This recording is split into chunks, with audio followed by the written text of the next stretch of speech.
नमस्कार। बरसात के मौसम में यमुना के अंदर लेवल्स बढ़ने की आशंका हमेशा रहती है और यमुना में अगर लेवल्स बढ़ते हैं तो इसको लेके सरकार के अलग अलग विभागों की क्या तैयारी है, इसको लेके एक फ्लड कंट्रोल एपेक्स बॉडी की मीटिंग होती है। पिछले महीने और उससे पहले भी डीसिल्टिंग को लेके तो कई मीटिंग्स हुई, ऑल डिपार्टमेंट मीटिंग्स हुई। आज एपेक्स बॉडी की मीटिंग रही जिसके अंदर स्पेसिफिकली यमुना के अंदर अगर जल भराव होता है, जल का लेवल बढ़ता है तो उसके लिए रेवेन्यू डिपार्टमेंट की क्या तैयारी है, फ्लड कंट्रोल डिपार्टमेंट की क्या तैयारी है, रेस्क्यू करना पड़ेगा तो क्या तैयारी है, उस सब का जो है जायज़ा लिया गया और उसके अंदर सभी डिपार्टमेंट्स मौजूद थे। Revenue department, flood department, PWD, MCD, cantonment board, NDMC, Delhi traffic police, NDRF और सभी विभागों ने अपने अपने इनपुट्स दिए। फ्लड कंट्रोल ऑर्डर पहले ही निकल चुका था, आज उसकी मीटिंग जो है की गई थी। आदिशी जी आपके बीच में बोल देंगे, बताएंगे।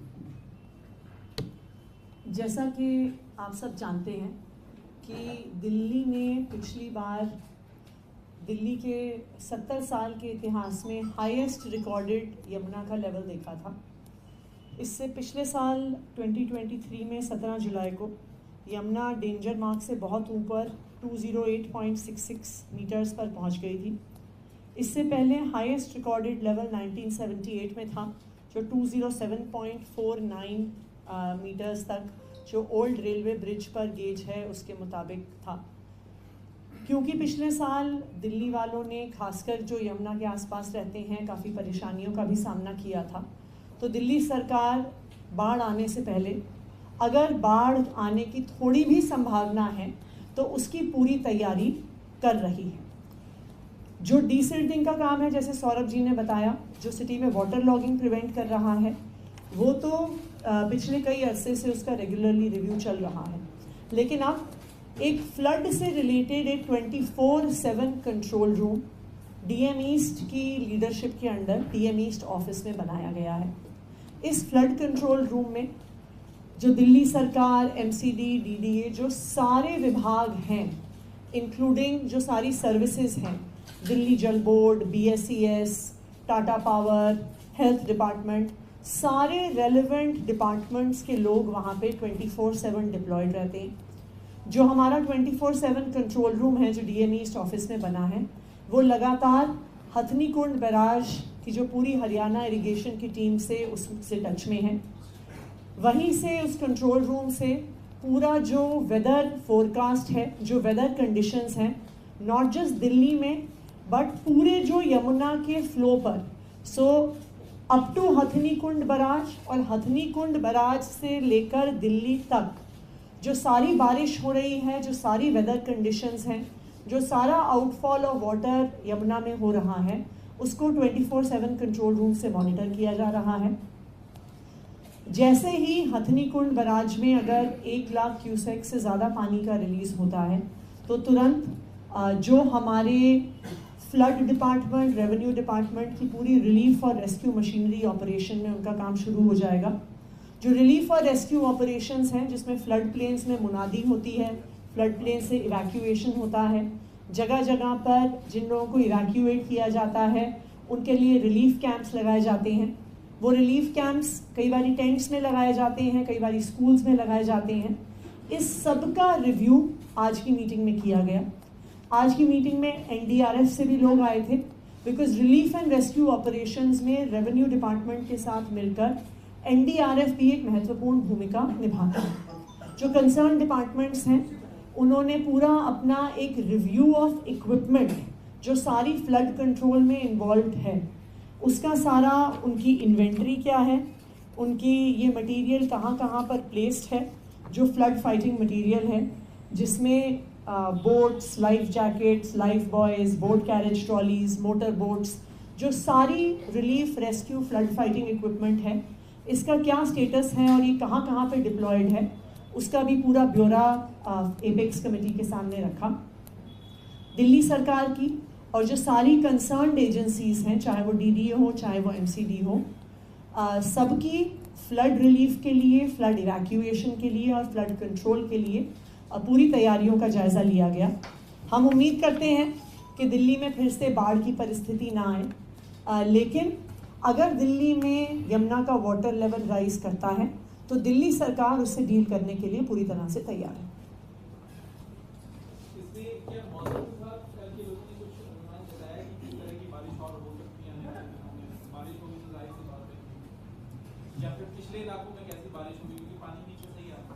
देखिए, IMD का वेदर फोरकास्ट तो हम रेगुलरली मॉनिटर कर रहे हैं। हिमाचल प्रदेश से पिछले 2 दिन में लगातार बारिश हुई है, तो हिमाचल प्रदेश में जब बारिश होती है तो उसके बाद हथनी कुंड पर पानी बढ़ता है और हथनी कुंड के आगे दिल्ली में भी पानी का डिस्चार्ज बढ़ता है। लेकिन अभी बहुत लिमिटेड डिस्चार्ज है हथनी कुंड बराज पे। हथनी कुंड बराज पे अभी 352 क्यूसेक्स का डिस्चार्ज है। जब वो 1 लाख क्यूसेक के ऊपर जाता है तभी बाढ़ की आशंका और वाटर लेवल बढ़ने की आशंका सामने आती है।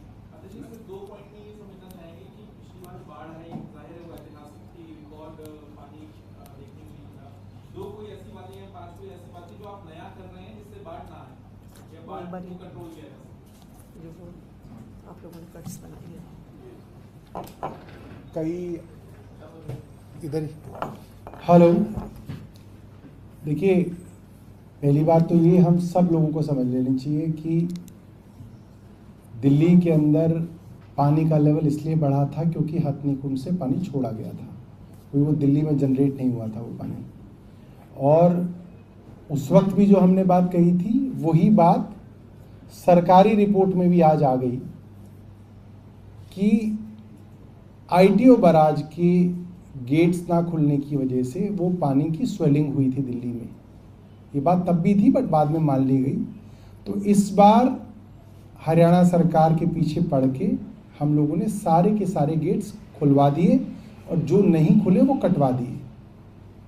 दूसरा, जहाँ जहाँ पे भी यमुना में बीच बीच में टापू बन गए थे, क्योंकि यमुना के अंदर फ्लो बहुत कम रहा है कई सालों से, तो यमुना के अंदर बीच बीच में टापू बन गए हैं। तो उन सब टापुओं के अंदर हमने पायलट कट्स लगवाए हैं। एक साइंटिफिक तरीका है जिससे अगर पानी का बहाव बढ़ेगा तो वो सारा का सारा जो वो सिल्ट है और वो सारा का सारा जो टापू है, आइलैंड है, वो सब जो है पानी बहा के ले जाएगा, तो यमुना बिल्कुल क्लियर हो जाएगी। तीसरा, हमने जितने भी सेंट्रल गवर्नमेंट की एजेंसीज़ हैं जो अलग अलग जगह यमुना पे कुछ ना कुछ काम कर रही हैं जिसकी वजह से ऑब्स्ट्रक्शंस हैं, उनको भी बोला है। DMRC है और भी कई एजेंसीज़ हैं, उनको भी बोला है कि वो अपनी ऑब्स्ट्रक्शंस, रेलवेज़ है, उनको कम करने के लिए बोला है। उससे भी जो है इस बार काफ़ी फ़ायदा मिलेगा। चौथा, इरिगेशन फ्लड कंट्रोल का इस बार जो DM ईस्ट के ऑफिस में हमारा कंट्रोल रूम होता है वो इस बार पूरी तरीके से कंप्यूटराइज्ड है, रियल टाइम है, जिसमें सारा का सारा डेटा जो अब हमारे को मैनुअली पूछना नहीं पड़ेगा, हमारे पास रियल टाइम डेटा आएगा कि हथनी कुंड से कितना डिस्चार्ज हो रहा है और उसकी वजह से क्या क्या संभावनाएं दिल्ली के अंदर हैं। तो ये सारी की सारी चीज़ें हुई हैं। दिल्ली जल बोर्ड के जो मनी लॉन्ड्रिंग मामले में ED ने कई छापेमारी करी है दिल्ली पूरे देश के अंदर। दिल्ली जल बोर्ड में मनी लॉन्ड्रिंग मामला, नहीं, ये क्या बना दिया? STP टेंडरिंग मामले में ACP ने एक शिकायत दर्ज की थी, उसी पे इन्फोर्समेंट डायरेक्टरेट ने कल सर्च किया, 3 तारीख को सर्च किया है कई जगहों पे, और उनका ये कहना है कि टेंडर प्रोसेस में तकरीबन 3-4 कंपनियों को फायदा पहुंचाने के लिए ये सब किया गया। देखिए, इन्फोर्समेंट डायरेक्टरेट क्या काम करता है, क्यों काम करता है, किसके खिलाफ काम करता है, किसके कहने पर काम करता है, ये जग जाहिर है। इस पर क्या काम करता है और इस पर बहुत ज़्यादा टिप्पणी करने की कोई ज़रूरत नहीं है, बिकॉज इस देश में भारतीय जनता पार्टी की वॉशिंग मशीन तो सबने देखी है कि जो अजीत पवार जी और उनके पूरे परिवार पे केस होते हैं, वो जब भारतीय जनता पार्टी में जाते हैं तो चाहे वो शुगर कोऑपरेटिव का केस हो, चाहे वो इरिगेशन स्कैम का केस हो, वो उसमें ED क्लोजर रिपोर्ट फाइल कर देती है। प्रफुल्ल पटेल जी का 70,000 करोड़ का एविएशन स्कैम हो, उसमें सीबीआई और ईडी कह देते हैं कि हमारे कागज खो गए इसलिए हम केस बंद कर रहे हैं। जब हेमंत बिस्व शर्मा जी भारतीय जनता पार्टी के सीएम बन जाते हैं तो वहाँ के हाइड्रो पावर स्कैम्स को ईडी बंद कर देती है। तो आम आदमी पार्टी भारतीय जनता पार्टी का प्रधानमंत्री नरेंद्र मोदी जी का विरोध करती आई है और उनकी तानाशाही का विरोध करती रहेगी। तो दिल्ली जल बोर्ड क्या, अभी तो हेल्थ डिपार्टमेंट में, एजुकेशन डिपार्टमेंट में, फ्लड डिपार्टमेंट में, अगर कोई सांस लेने का भी डिपार्टमेंट हो ना कि आम आदमी पार्टी वाले सांस कैसे ले रहे हैं, उस पर भी ईडी केस कर सकती है।